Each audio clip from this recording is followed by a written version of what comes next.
আমি অনুরোধ করবো আমাদের না দেখে ওদের বেশি দেখাবে, ওই যে ওরা কিন্তু ওদের সাগর মোবাইল সাইডে সাইডে সাইডে সাইডে পুরো ফ্রেম আসছে। হলো আমরা কারেকশন সেন্টার আমরা করতে চাচ্ছি, কারা থাকবে না, এটা একটা কারেকশন সেন্টার হিসেবে আমরা চাচ্ছি। এই কারেকশন সেন্টারটার উদ্দেশ্য হচ্ছে, আমি বলি নেই, কারেকশন সেন্টারটার উদ্দেশ্য হচ্ছে যে এখন যে একটা কারারক্ষী যখন ভিতরে থাকে সেই সময় তার এই ফ্যামিলি চলা বন্দীদের স্পেশাল বন্দীদের সংসার চালানো খুবই কষ্টকর, সাধারণত তারাই একটা উপার্জন থাকে। আমরা ভাবছি ভিতরে এরকম একটা ব্যবস্থা এখানে তারা রোজগার করছে, ওখান থেকে কি ধরছে এইগুলি বিক্রি করে একটা আয়ও যেন তারা তাদের ফ্যামিলিতে পাঠাতে পারে। এইটা একটু তাদের ফ্যামিলি যে একেবারে ভাই মোবাইলটা ডাইনে ঢুকান আসামি দেখছে, কিন্তু সাফারটা করে ফ্যামিলি, এই ফ্যামিলি যেন না করে এই একটা ব্যবস্থা করা। আর 2 নম্বর থানার এই পরিবেশকে আমরা একটু চেঞ্জ করতে চাচ্ছি, মুক্তই যেন ওপেন ছিল। সেটা হচ্ছে যে বিগত দিনে রাজবন্দী যারা রাজনৈতিক নেতৃবৃন্দ তাদেরকে দেখা যাচ্ছে যে তাদের সাজা হওয়ার আগে ডান্ডাবেরি করানো হয়েছে, নানান ধরনের কষ্টে রাখা হয়েছে।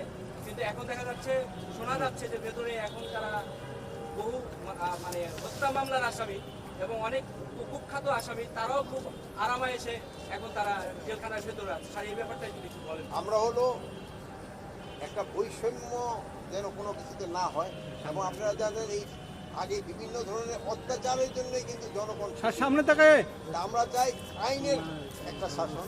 এখন আইনের ভিতরে যে যা প্রাপ্য ওটাই তাদের আগে যদি অত্যাচার করা হয়ে থাকে হয়তো যে আপনারা তাদের উপর আপনারা অত্যাচার করছেন, ওইটা তো হবে না। আমরা চাচ্ছি একটা আইনের শাসন, এটা এমন নিয়মের ভিতরে যার যা প্রাপ্য, যার যার শাস্তি প্রাপ্য, যেহেতু যার তার অন্যান্য সুযোগ সুবিধা পাওয়ার প্রাপ্য, যেহেতু আমরা ওইটাই চাচ্ছি। হ্যাঁ, সীমান্তে কুশিনের সংখ্যা বেড়েছে, এই জন্য আমরা প্রতিবাদও করেছি। বাট যারা আমাদের দেশি, আমাদের বাংলাদেশি, যেহেতু আমাদেরই ভাই, তাদের ক্ষেত্রে আমরা বলছি ভারতকে যে তোমরা প্রপার চ্যানেলে পাঠাও। আমরা যেমন যারা অন্যান্য দেশে যারা আমাদের দেশে অবৈধভাবে থাকে তাদের আমরা কিন্তু প্রপার চ্যানেল একটা আছে, ওইটাভাবে পাঠাই। বাট ওনারা এটা করতেছে না, বাট এই জন্য আমরা তাদের বলতেছি যে তোমরা প্রপারভাবে পাঠাও। সে যদি আমার দেশের নাগরিক হয় আমরা অবশ্যই তাদের আমরা ব্যাপারে আমাদের লেভেলে হচ্ছে, ফরেন মিনিস্ট্রি তো তারা যোগাযোগ করে।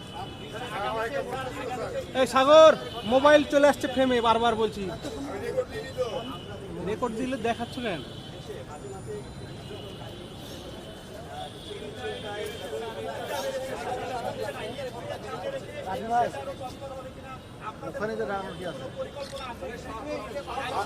আপনারা বলছি যে গত ঈদ কিন্তু মাশাআল্লাহ অনেক ভালোভাবে, এটা আপনারাই কিন্তু বিভিন্ন মাধ্যমে আপনারা প্রকাশ করেন। এই ঈদও যেন ওই একই মাপে হয় এবং যে আরও স্ট্যান্ডার্ড উন্নতি হয়, এই জন্য আমরা আমাদের আইন শৃঙ্খলা বাহিনী তাদেরই কিন্তু আমরা সবাই ইনস্ট্রাকশন দিয়েছি। এবার আল্লাহ দিলে যে সময় এবং অন্যান্য সময় পরিবেশ আরও ভালো থাকবে।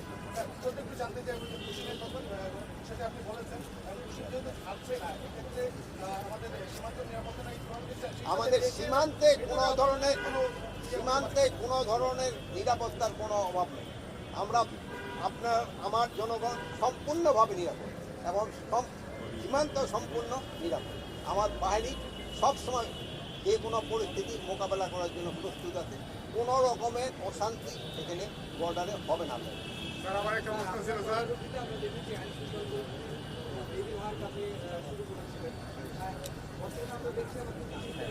বেশি কথা বলছে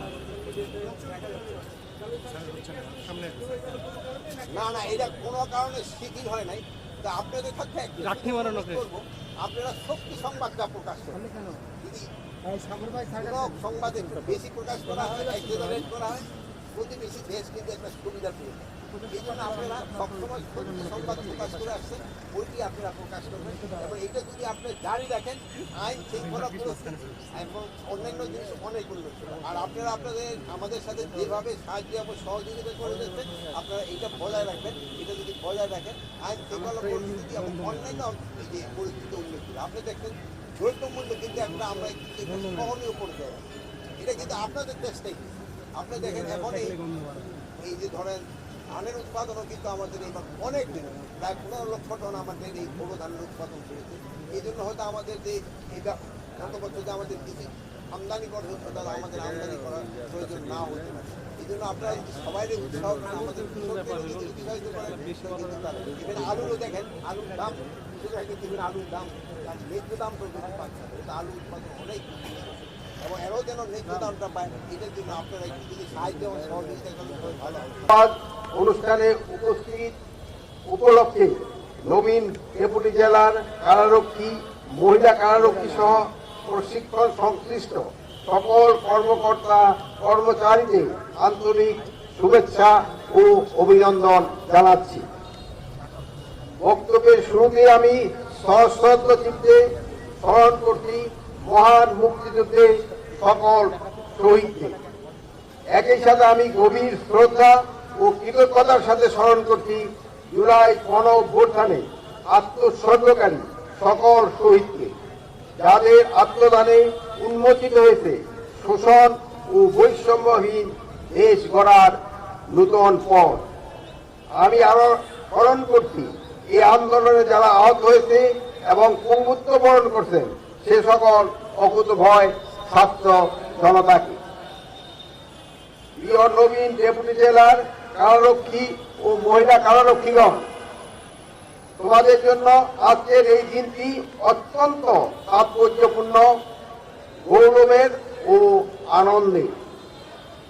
অক্লান্ত পরিশ্রম, নিরলস প্রচেষ্টা ও একান্ত নিষ্ঠার সঙ্গে দীর্ঘ প্রশিক্ষণ সফলতার সাথে সম্পন্ন করে আজ তোমরা বাংলাদেশ জেলের একটি গুরুত্বপূর্ণ মর্যাদাবান সদস্য হওয়ার গৌরব অর্জন করেছ। এই শুভক্ষণে আমি তোমাদেরকে আমার জানাই আন্তরিক অভিনন্দন ও মোবারকবাদ। ডেপুটি জেলারগণ কারাগারে নির্বাহী কর্মকর্তা হিসেবে গুরুত্বপূর্ণ দায়িত্ব পালন করেন। অপরদিকে কারারক্ষীরাই মাঠ পর্যায়ে তালিকা শক্তি, যারা সরাসরি বন্দীদের সঙ্গে কাজ করেন, শৃঙ্খলা বজায় রাখেন, মানবীয় আচরণ প্রদর্শন করেন। এই দায়িত্ব পালন করতে হয় ধৈর্য, সাহস ও পেশাগত নিষ্ঠার সাথে। বুনিয়াদী প্রশিক্ষণ কেবল পেশাগত দক্ষতা অর্জনের মাধ্যমে নয়, এটি সততা, দেশপ্রেম ও নৈতিক গুণাবলী অর্জনের মাধ্যমে নিজেকে একজন আদর্শ মানুষ হিসাবে গড়ে তোলার প্রক্রিয়া। তোমরা জানো, ছাত্রদল আর বৈষম্য বিরোধী আন্দোলনে চেতনা ও জাতিকে জাগিয়ে তুলছে। সেই চেতনা তোমাদের হৃদয়ে ধারণ করতে হবে। একটি বৈষম্যহীন, ন্যায় ভিত্তিক, স্বচ্ছ ও জবাবদিহিমূলক কারা প্রশাসন গঠনেই তোমাদের হবে প্রধান বাহক। প্রিয় প্রশিক্ষণার্থীবৃন্দ, বর্তমান অন্তর্বর্তীকালীন সরকার আন্তর্জাতিক মানের কারা ব্যবস্থা করা নিশ্চিত করতে প্রতিজ্ঞাবদ্ধ। সেই জন্য বন্দীদের নিরাপদ আটক নিশ্চিত করতে মোবাইল জামার, পৃথক internet system, body scanner, luggage scanner, circuit detector সহ নানা ধরনের আধুনিক নিরাপত্তা সরঞ্জামী ব্যবস্থা করা হচ্ছে। বর্তমানে বাংলাদেশ প্রিজনসকে কারেকশন সার্ভিস বাংলাদেশ হিসাবে রূপান্তরের যে প্রক্রিয়া চলছে তা শুধু একটি নাম বা পরিবর্তন নয়, এটি একটি দৃষ্টিভঙ্গির পরিবর্তন।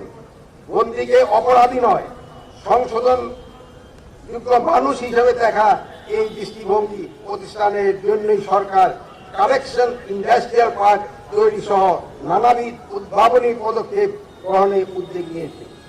সেখানে বন্দীরা প্রশিক্ষিত হয়ে দক্ষ জনবল হিসাবে নিজেকে গড়ে তোলার পাশাপাশি জেলে বসেই আয় রোজগারের সুবিধা পাবে, এবং পরিবারকে আর্থিকভাবে সহায়তা করতে পারবে। এটি বাংলাদেশের জেলের জন্য একটি যুগান্তকারী পদক্ষেপ হিসাবে পরিগণিত হয় বলে আমি আশা প্রকাশ করছি। সময় হচ্ছে সংস্কারের। বর্তমানে অন্তর্বর্তীকালীন সরকার একটি সংস্কারমুখী সরকার। প্রধান উপদেষ্টা ডক্টর মোহাম্মদ ইউনূসের নেতৃত্বে আমরা এই লক্ষ্যে কাজ করে যাচ্ছি। এরই অংশ হিসাবে আমরা কারাগারকে একটি রিফরমেটরি কারেকশন সেন্টার হিসাবে গড়ে তুলতে চাই।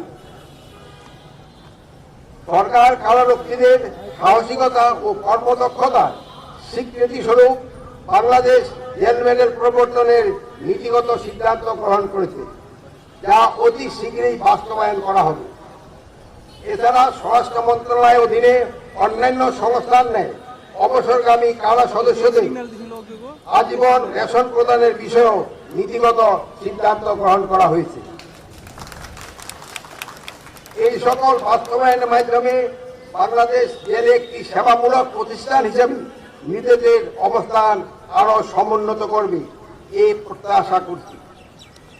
প্রিয় নবীন ডেপুটি জেলার কারারক্ষী ও মহিলা কারারক্ষীগণ, আজ তোমরা যে শপথ নিয়েছ তা হৃদয়ে গভীরে ধারণ করবে এবং বাস্তবায়নে অত্যন্ত নিষ্ঠা ও আন্তরিকতার সাথে কাজ করবে। দুর্নীতি মুক্ত থেকে, আমি আবার বলছি, দুর্নীতি মুক্ত থেকে, আমি আবারও বলছি, দুর্নীতি মুক্ত থেকে কারা বিভাগের নিরাপত্তা নিশ্চিত করবে এবং সরকারের ঊর্ধ্বতনদের প্রতি সর্বদা অনুগত থাকবে। পেশাগত দায়িত্ব কর্তব্যে সর্বদা তোমাদের ব্যক্তিগত স্বার্থের ঊর্ধ্বে স্থান দিতে হবে। এই চেতনাকে বুকে লালন করে দেশ মাতৃক জাতির সেবায় নিজেকে সদা প্রস্তুত থেকে কর্মজীবনে তোমরা এগিয়ে যেতে পারে।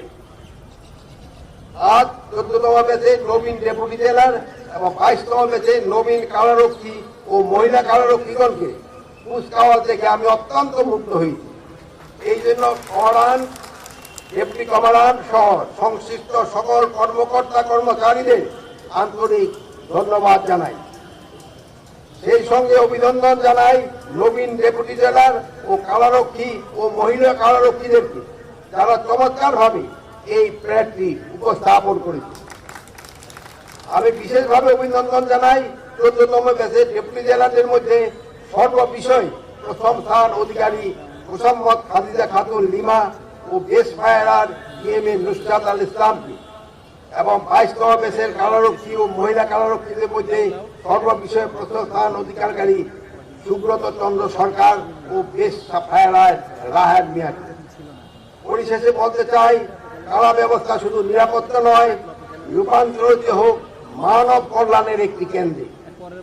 নবীন ডেপুটি জেলার কারারক্ষী, মহিলা কারারক্ষীরা এই গুরুত্বের দায়িত্ব সঠিক ও নিপুণভাবে পালন করতে সক্ষম হবে এবং দ্রুত ন্যায় ও মানবতার পথে থেকে পেশাগত জীবন অগ্রসর হবে, এই কামনা করি। আমি নবীন জেলা কারারক্ষী, মহিলা কারারক্ষীদের চাকরি জীবনে সর্বাঙ্গীন সাফল্য করে আমার বক্তব্য শেষ করছি। আল্লাহ হাফেজ। মহান আল্লাহ আমাদের সহায় হোক। মাননীয় প্রধান